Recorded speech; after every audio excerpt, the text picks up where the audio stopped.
It's Movie Time is produced by John DeSando. Listen to shows and read reviews online at wcbe.org. I'm John DeSando. And I'm Kevin Carr. Let me do that again, Kev. I'm John DeSando. And I'm Kevin Carr. And this is It's Movie Time. It is. Very nice. Oh, he's back. Great success. Good one. Borat is back. He is. Although I'm not reading the full title.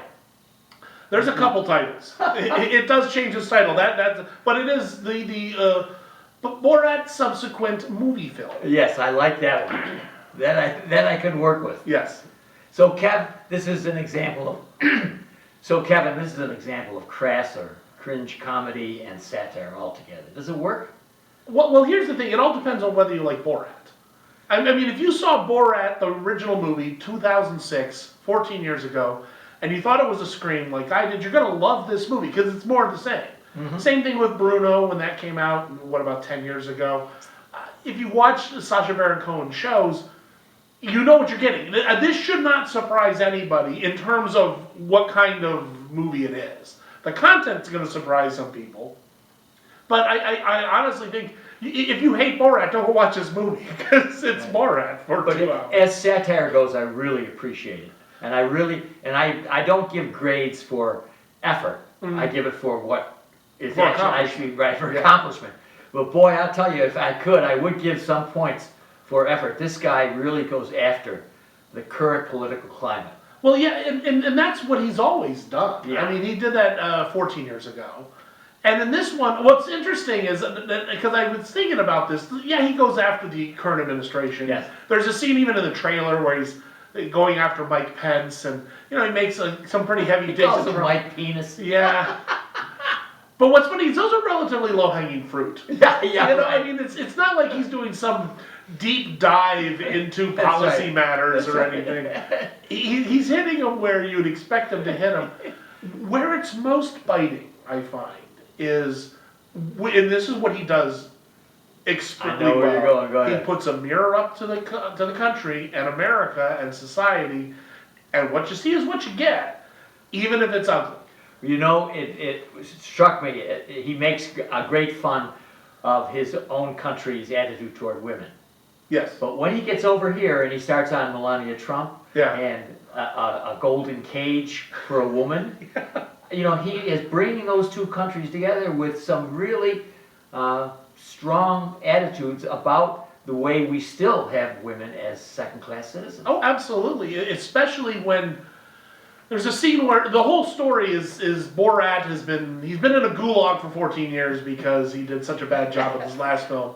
They bring him out of the gulag to try and bribe Americans to like him again, and his daughter, 15-year-old daughter, well, let's just say she smuggles in his luggage. Maria Baklava is her. She's brilliant in it. Isn't she great? What a great addition. She steals the show, and what it does is, even though Borat had his own thing before, this allows the sort of the gender politics to show up. Yes. And also just how the gender politics has changed. I mean, there's a scene where they go to an influencer to interview, and the influencer is basically saying, oh yeah, no, you can't have an opinion, you have to look pretty, and you're just watching all of the civil rights stuff just peel away from what's there, and there's a lot to be taken from that. Yeah, even to changing her appearance, which is so prevalent. But I love the fact that there's a change in her as the film goes on.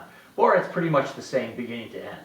But this character, this female sidekick of his, she has an arc whereby she comes as just the chattel of the father. Mm-hmm. Father bringing daughter over because he's going to present her to Mike Pence. Yes.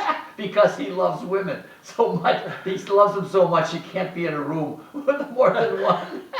Well, and the thing is, as crass as this is, as outrageous as it is, it has this weird sentimentality to it. This bizarre, sensitive, sweet story between the most backwards father and daughter pair you're ever going to see. But there's something really genuine there that I think really works. And this actress, Borat, Sacha Baron Cohen in the first movie was fearless, and some of the stuff he did, and his sidekick, the little fat man in the first movie, he was also fearless, and there's some scenes in there that you're just like rolling your eyes. But this girl is equally as fearless. Oh, she is great. But Kev, for people who want that originality that we had in the original, for those who want the originality that we had in the first Borat, you're not going to be able to replicate that. But there is one part that he does here that I think he did in many more parts of the first Borat. Yeah. And that's the sequence with Rudy Giuliani. Well, that's the one that's getting most press No, right now. It's worth the press. It is. It is. Well, and the thing is, I remember even saying this to other people. I'm like, well, so we find out the politicians are sleazebags, and that's the big surprise. And I'm like, well, but they are. And I mean, that's what's. But it is one of those things where you just have you marvel at this and think, how could you put yourself in a position like that? This is the point. I think that's the really great point. It's mostly about how stupid Giuliani could be. Yeah. A man who was revered after 9/11. Yeah. Who has come from the pinnacle down to the nadir Yeah. of political righteousness. He is just, and so you say to yourself, you're right. Well, he's just another politician, and when you see him acting like a fool with her in the interview. Not just a fool, but like, I mean, this is amateur hour. And here's what's so crazy, because everybody's heard the story, and he's like, I'm just tucking in my shirt. I look, man, you know, you've done TV. I've had a studio mic on dozens of times. I have never had to tuck in my shirt like that after taking off a studio mic ever. Have you? No, I agree. And so, for those who would like to see how the mighty have fallen, Yes. looking at that sequence which comes toward the end of the film is worth the whole film. And I think I have friends who have never seen the first Borat. Oh, wow. So I think it would encourage people to see the first Borat, to see the conjunction of the evolution over 14 years. That's a lot of change. Well, and I think, like I said, as outrageous as like the Giuliani moment and the Pence moment is, and I think the real strength of this movie, which is what the strength of the first one was to show what is unpleasant about our own society. Yes. There's a scene in there where he goes, and we heard about this summer because it made news that he was out there singing in front of a gun rally in Washington State. And there's a scene in there where they show the audience, and this guy throws up a Heil Hitler sign, and I'm like, everyone's face is blurred, but I'm like, it disturbs me that in America today, somebody could unironically put up a Heil Hitler sign. Yeah. And that was okay. That's I think the thing that really, what it really reveals. And you know, yeah, it's fun to talk about the other stuff, but that's the stuff that just makes you feel uncomfortable. And actually, this is throughout the film. Yeah, you see moments in there you're going to say to yourself, I have to go back, because he's just peppering that with all these comments. Well, Kevin Carr, the film is Borat Subsequent Moviefilm. Yes. What grade do you award it? I am going to give it an A+.